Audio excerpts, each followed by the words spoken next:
Bonjour à tous, bienvenue dans l'interview. Nous recevons aujourd'hui Marine Agy. Bonjour. Bonjour. Conseillère communale écolo à la ville de Bruxelles, dans l'opposition. Alors aujourd'hui, c'est les grandes présentations du shopping Dox qui va ouvrir ses portes au public demain. Un investissement de plus de 200 millions d'euros à Bruxelles, c'est un bon signe ça? Alors c'est un signe surtout que les marchés financiers se portent bien, puisque un centre commercial de ce type, c'est avant tout un produit financier. Alors, c'est aussi dans le cas de Dox des promesses non tenues. Par exemple, en matière d'emploi, il avait été question d'une convention avec Actiris pour 1200 emplois. Finalement, on en arrive à la création éventuelle de 600 emplois, mais en réalité encore moins, puisqu'il y a des transferts d'emplois existants vers Dox. Il y a aussi des promesses non tenues en matière de type de commerce. Donc, il était prévu dans les permis qui ont été délivrés par la région à l'époque que le commerce de Dox soit un commerce complémentaire avec l'offre existante et pas un commerce concurrent. Or, en réalité, on constate que c'est le même type de commerce qu'on retrouve on va y retrouver les grandes enseignes qu'on trouve dans d'autres shoppings. Mais ça, c'est quand même un bon signe pour les commerces un peu typiques du centre-ville. Ça veut dire qu'il n'y a pas de concurrence directe pour eux. Alors, c'est vrai, ce n'est pas vrai. C'est-à-dire que, en fait, ces commerces ont quoi comme avantage? C'est qu'ils font venir une quantité de chalands important. Et donc le fait qu'on ne vienne plus au centre-ville parce qu'on trouve ces commerces du côté de Dox implique pour le centre-ville d'avoir une politique extrêmement dynamique et positive, etc., pour offrir autre chose. Or, aujourd'hui, je constate qu'en matière de commerce, la ville de Bruxelles, c'est un peu tout et n'importe quoi. Et en tous les cas, le sentiment de beaucoup de commerçants dans le centre-ville, c'est qu'il n'y a pas une vision vraiment du développement commercial de ces quartiers et que la ville développe à la fois un centre commercial du côté des Néo, soutient Dox et donc laisse un peu les commerçants du centre devant l'attente du piétonnier. Ouais, Marion Lemaire, ministre échevine des commerces à la ville de Bruxelles, hier sur le plateau de M, nous disait la volonté, c'est bien de rénover, redynamiser le centre-ville avant l'arrivée de Néo ou Ezel. Eh bien, écoutez, ça fait 3 ans, si pas 4 ans, que Madame le maire est échevine du commerce. Moi, je ne vois rien. Voilà, et donc je me dis, oui, on peut toujours dire qu'on va faire, qu'il faudra ceci et cela. Moi, je constate qu'aujourd'hui, il n'y a pas une dynamique commerciale ou une politique vraiment d'attention particulière pour les commerces du centre-ville. Par contre, ce qu'on voit, c'est que City 2 va se rénover, le Basilix va se rénover. Ça veut dire que cette concurrence, sans doute, qui arrive, stimule l'offre existante. Ça, c'est quelque chose de positif, comme je pense que la rénovation de City 2 est quelque chose d'intelligent. Parce qu'il n'y a pas que City 2, il y a aussi The Mint qui va être ouvert, donc il y a quand même pas mal de concurrence. Et donc effectivement, là, je me dis, ok, là c'est une bonne réponse pour dire il y a quand même une attractivité renouvelée qui va se faire dans le centre. Oui, c'est positif. Alors, mais on attend la rénovation de la rue Neuve. Ça fait 5 ou 6 ans que les permis sont délivrés, que les budgets sont dégagés, que le projet existe. Donc d'abord le projet, puis les permis, puis les budgets. Tout ça est en attente et voilà, moi je dis la ville de Bruxelles doit un petit peu décider plus fortement, accélérer et soutenir les commerçants. Il y avait 3 nouveaux projets de shopping. Dox est arrivé en premier, il y a YouPlace près du viaduc de Vilvoorde et puis il y a Néo au Ezel. Est-ce que celui qui va arriver en dernier doit renoncer à son projet? Si on suit les études des spécialistes en matière de commerce, on voit bien que s'il y a 3 centres commerciaux au nord de Bruxelles, Dox, Néo et YouPlace, il y aura un client sur 4 qui ne viendra plus dans le haut et le bas de la ville. Et donc, c'est un choix politique important que, à mon sens, il faut mesurer, non pas... Donc vous inciteriez la ville à renoncer à Néo mais je pense que la question se pose réellement aujourd'hui et que le besoin en ville, c'est quoi? C'est des équipements collectifs et c'est du logement. le centre commercial Néo est là pour financer un projet immobilier de grande envergure, mais dont les objectifs en termes d'offres commerciales semblent quand même poser des problèmes par rapport à l'aménagement global du commerce en ville.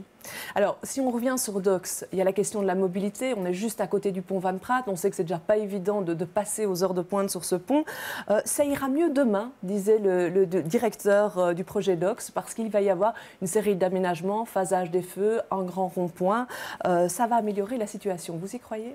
Alors, il faut savoir aussi qu'en matière de mobilité, il y a encore une promesse non tenue, puisque dans l'arrêté du gouvernement qui autorisait Docks, était indiqué que Docks devait faire un effort pour que 50% du chaland viennent en transport public. Aujourd'hui, ils sont loin de ce chiffre. Et comment eux doivent faire un effort et je pense qu'ils doivent promotionner, donner éventuellement des tickets combinés, mais ça, des choses peut-être comme le faire. ça. On ne sait pas, ça n'a pas commencé. Espérons, mais je n'ai pas entendu encore cela. Et alors, il y a un problème effectif, c'est qu'il y a 1700 places de parking, c'est-à-dire 1700 aspirateurs à voitures qui vont attirer des voitures tous les jours. Alors, si on a 8 millions de visiteurs, comme ils annoncent dans leur programmation dans les 3 ans à venir, mais faites le compte, ça fait 8 millions de visiteurs, ça fait peut-être pas 8 millions de voitures, mais on n'est pas loin. Donc, oui, pour les chevilles de Marion Le Maire, hier, elle nous disait, c'est pas assez, 1700. Elle a peur qu'il y ait des voitures qui soient encore dans les quartiers environnants.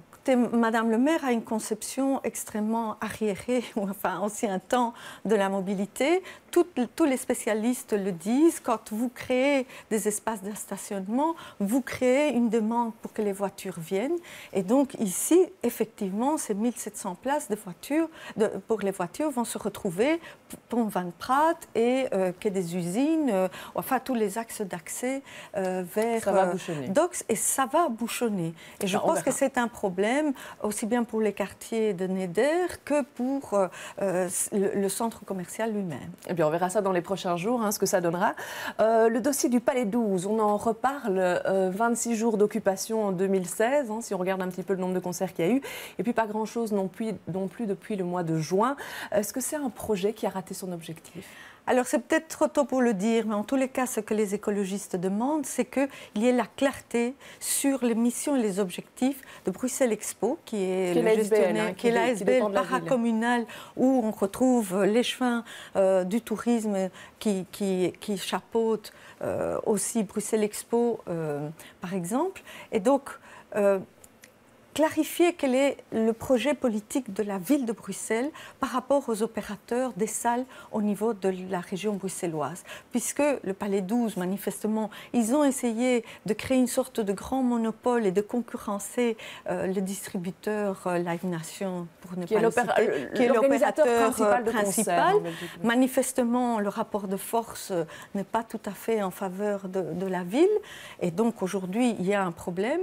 Et la difficulté pour l'opposition que je représente au Conseil communal, c'est d'avoir un contrôle sur l'argent public qui est utilisé dans Bruxelles Expo. Je ne dis pas qu'il y a des problèmes, je dis simplement que par rapport aux 44 millions du budget de Bruxelles Expo, il n'y a pas un avis sur est-ce que cet argent est utilisé au mieux.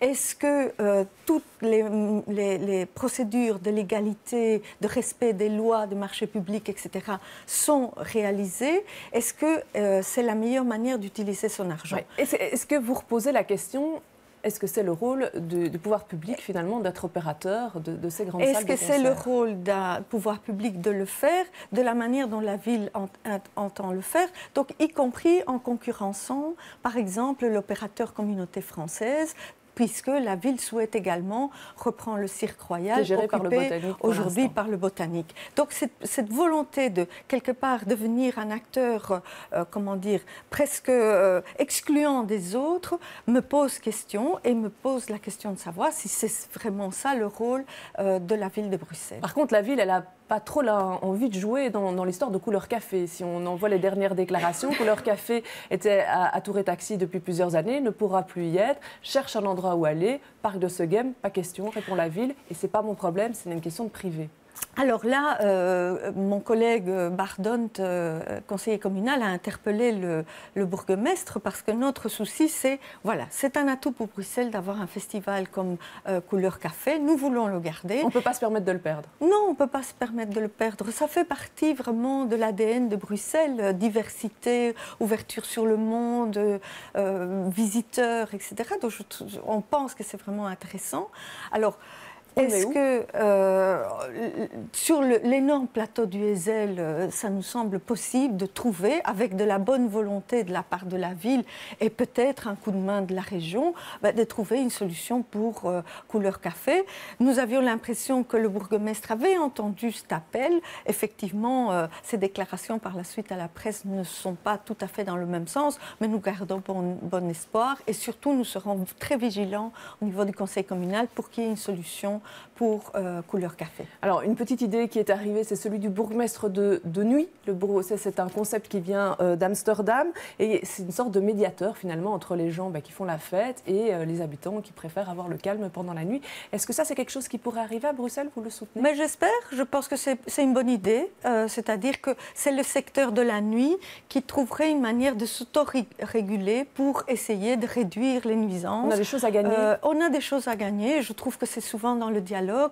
Donc la ville a un manager de tranquillité, une manager de tranquillité. Je trouve que le dialogue entre les autorités publiques et le secteur de la nuit, avec la prise de conscience quand même des nuisances pour que les habitants restent dans la ville, est important. Donc je trouve qu'il y a un enjeu qui est là. Alors, un petit mot plus international pour terminer sur le CETA, ce fameux traité de libre-échange avec le Canada. Il est question de remettre le sommet du 27 octobre. Les parlements, notamment le Parlement wallon, disent attention, on est allé trop vite sur ce texte. Est-ce que finalement, ce n'est pas les parlements qui ont traîné trop longtemps? Je pense qu'il y a un petit souci effectivement dans le timing, puisque la société civile, écolo et d'autres se sont mobilisés depuis longtemps pour attirer l'attention sur les dangers pour notre modèle de développement de ce type de traité.